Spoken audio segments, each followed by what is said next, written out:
Hey, this is Antonio. Welcome back to my channel. I'm working on some fighting words. But before we go any further, I need for you to like this video and please subscribe to my channel. So, Gervonta Davis, he fought Isaac Cruz. And this, I really liked this fight over the weekend. Why? Because it gave me vindication. A lot of times people basically will ask me, why are you giving so-and-so so much credit? Why are you saying so-and-so isn't just going to watch this guy? Because you don't know. That's why, because you don't know. But what we do know is we know their strengths. Well, I look at their strengths and I look at their weaknesses. And then a lot of times I'll let you determine what you think or whom you think is going to be the victor. But this is the reason why I do my videos the way I do my videos. And this fight is a perfect example of that. If you look at Isaac Cruz on paper, you're going to be like, this dude's going to get washed out. He's going to get knocked out. And that did not happen. In fact, it was a much harder fight for Gervonta Tank Davis than Mario Barrios, who's bigger. And sure enough, if you look at the fight breakdown, what did I say? I said that high guard that Isaac Cruz has, his high guard is different. A lot of people use a high guard. Canelo uses a high guard, but his high guard kind of veers out. His elbows are out to the side because he plans on responding. He's using that high guard for a totally different reason. Isaac Cruz is using it like this, so now nothing is getting in. It's just going to be hard to do any of those things. Like I said, my fight breakdown, it was going to be hard for Tank to use his most devastating punch, which is the uppercut. Why? Two reasons. One, because Isaac Cruz has such a tight high guard. But on top of that, Isaac Cruz is shorter than Gervonta Tank Davis. And what I said, which would be a more effective weapon, would be a hook, but throw it the way that Triple G throws his hooks and come down, because you're taller and because you wouldn't have to deal with the high guard. You'd literally come around. The high guard is like this. You would come around on the side, so it would work in your favor. And sure enough, I mean, it wasn't, Tank wasn't as effective as he could have been. And I think a lot of things happened. I think, one, he was just dealing with a guy who was really tough and wasn't coming to back down. You know, it's two, kid had a lot more skill than people are giving him credit for. But when I was looking at a lot of his fights, I'm like, this kid can fight. This kid can fight. And he's a much more dangerous fight than people are giving him credit for. And I said it. I said, this is going to be a more dangerous fight for Tank than the Rolly fight.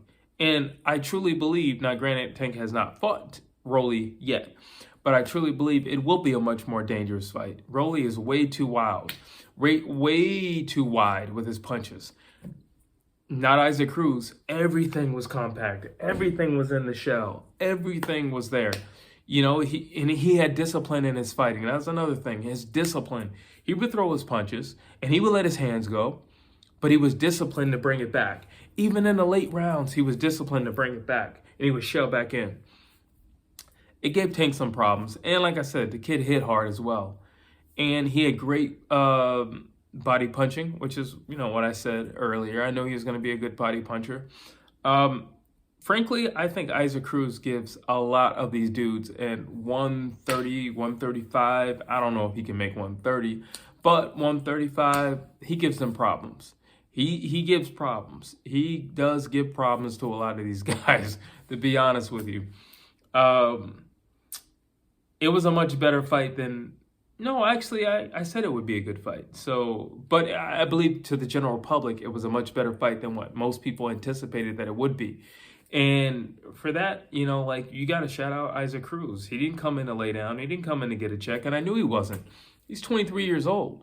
Tank is 27. He's 23 years old.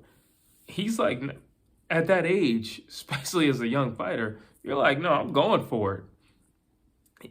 It's guts and glory right now for him. It's not like he has like a family and he's been married for like 5 years or something like that. He's 23 years old. Everything is guts and glory for him. He's not thinking about the Hall of Fame. He's not thinking about all that other stuff. He's like, I think I can beat Tank. And that's what he's thinking about. And one of the things that I noticed that I wish I would have said earlier was the comparisons between the two. You know, Isaac Cruz, he gives off this childlike, he doesn't look very, he's young. I mean, he's 23, but he looks even younger than 23. And if you look at him, he reminds you of a young, Tank's still young, but reminds you of a younger Tank Davis, like 2-3 years ago. And you see like this boyish face who doesn't say a lot, if anything. And it can kind of take you for a loop. And I can see how people can look at him and say, maybe he's just coming to get a check. It's going to be a nice check. But no, he wasn't thinking that. The kid was not thinking that. That's just how he is. He's a fighter of few words. That's it. He's just a true blue fighter. Tank looked good as well. He looked good as well. I think Isaac Cruz did so much better during the fight. And how do I say this? He did really well. And I don't think Tank was expecting him to do as well as he did. To the point where, Tank is like, yo, a star is born over here. And you got to give credit where credit is due. And I really admire that about Tank, that he didn't make excuses or, like, oh, I don't know. I don't know. I hurt my hand prior to the fight or something like that. No, he hurt his hand during the fight. But I honestly don't think with two solid working hands, he was going to put out Isaac Cruz. I don't think he was going to put down Isaac Cruz. I don't think he was going to severely hurt Isaac Cruz. Isaac Cruz didn't have a scratch on him after that fight. So I'm happy, that I always give everybody a shot. I always say, the pros and cons for everybody. I think it's fair. And this is just another example of just that. You don't know who's stepping in that ring, and you don't know where they are mentally. And a lot of these guys, they just get put down, because this guy's on this level, or because this guy's a lot more popular, or whatever the case may be. Popularity has nothing to do with anything the minute you step in those rings. The ring, it has zero to do with anything. It's not going to help you. Your fan base cannot help you.